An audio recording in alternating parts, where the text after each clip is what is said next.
Ուրեմն այսօր առավոտվանից հերթական անգամ սկսվել է հայկական ժամանակ և քննչական կոմիտե օպերացիա։ Ինչ է սա նշանակում և ինչ է տեղի ունեցել։ Այսօր առավոտվանից վաղարշաբաթ խոշորացված համայնքում ձերբակալվում են Հաղթանակ դաշինքի ավականու թեկնածուները և մեր աջակիցները նրանց մեղադրելով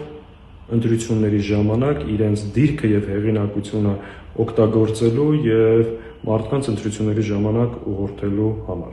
Եվ առավոտյան, ինչպես մնացած բոլոր պարագաներում, քննչական կոմիտեն սկսում է ձերբակալություններ, որից հետո հայկական ժամանակը հրապարակում է հերթական ցնցող ձայնագրությունը, փորձելով հիմնավորել կամ համատեղ աշխատանքով արդարացնել իրենց հերթական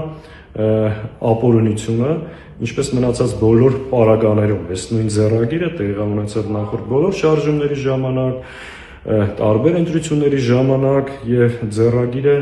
նույնն է, որևէ բան սրանց մոտ չի փոխվել։ Ես հիմա չեմ անդրադառնում այդ ձայնագրությունը որքան է ճիշտ, որքան է կտրած, կպցրած, սարկած, բայց նույնիսկ այս ձայնագրություններով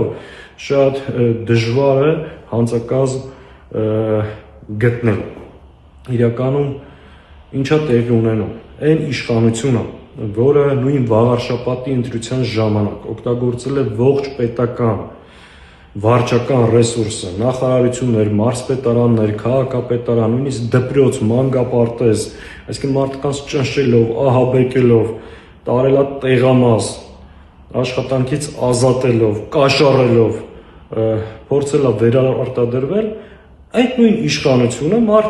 մարդկանց, ովքեր ոչ դիրք ունեն պաշտոնական, ոչ որևէ մեկին կաշառք են առաջարկել, մեղադրում է քաղաքացիներին ուղղորդելու մեջ և այս հիմքով ձերբակալում։ Նպատակը շատ պարզ է, այսինքն մեկուսացնել բոլոր ընդդիմադիրներին, ոչնչացնել առաջիկա ընտրություններից ընդառաջ։ Բայց այստեղ ամենակարևորը որն է, որի մասին պետք է բոլորը բարձրաձայնեն, որ այս տրամաբանությամբ առաջիկա ընտրություններին որևէ ընդդիմադիր ուժ այլևս անիմաստ է, որ բացի նախընտրական շտաբ և աշխատի մեր քաղաքացիների հետ, որովհետև նախընտրական շտաբների հիմնական գործառույթը մարդկանց հետ աշխատելու, կազմակերպելու, համոզելու, խնդրելու, ուղղորդելու այդ աշխատանքները այլևս Նիկոլի ռեժիմի պայմաններում քրեորեն հետապնդելի արարքներ են, և այս հիմքով ցանկացած մեկին մեր երկրում կարող են ձերբակալել։ Այս տրամաբանությամբ, Ժողովուրդ ջան, եթե որևէ ընտանիքում տան տղամարդը, ամուսինը իր կնոջը հորդորի կամ խնդրի, որ քվեարկի որևէ քաղաքական ուժի, այս հիմքով կարող են իրեն ևս ձերբակալել։ Հետևաբար այս է Նիկոլի ռեժիմը և նրա խաղի կանոնները, այսինքն բոլորը լռան, որևէ մեկը որևէ բան չանի, իրենք կարողանան իրենց ռեսուրսներով, ապօրինություններով, այս քննչականով ու դատախազությունով, որը դարձել է Սիվիկի ու հայկական ժամանակի դուստր ձեռնարկությունը, սրանցով մարդկանց ձերբակալեն և վերարտադրվեն։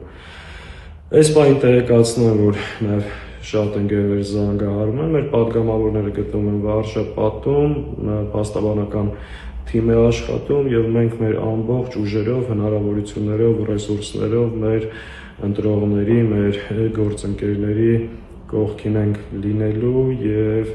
բոլոր հնարավորություններով պաշտպանելու ենք այս խուժան իշխանության ռեպրեսիվ մեքենայից։ Եվ սա նաև այս ամեն ինչին զուգահեռ կարևոր ուղերձ է իշխանությունների կողմից ողջ ընդդիմադիր դաշտին, որ առաջիկայում սրանք ինչեր են պատրաստվում անել իրենց վերարտադրության համար։ Մենք այս մասին բազմաթիվ անգամ խոսել ենք և շարունակում ենք պնդել, որ այս կեղտոտ խուժան չարիքի իշխանության վերարտադրությունը կանխելու և հավանական ռեպրեսիաներին դիմագրավելու համար ընդդիմադիր ուժերը անկախ իրենց դիրքավորումներից մի շարք կարևոր հարցերում, այդ թվում նաև ապագա ընտրությունների վերահսկողության իրական մեխանիզմներ ստեղծելու հարցում պետք է մեկտեղեն իրենց ուժերը և լրջորեն պաշտպանվեն այս չարիքի վերարտադրությունը կանխելու համար։ Պինդ մնացեք, առաջ։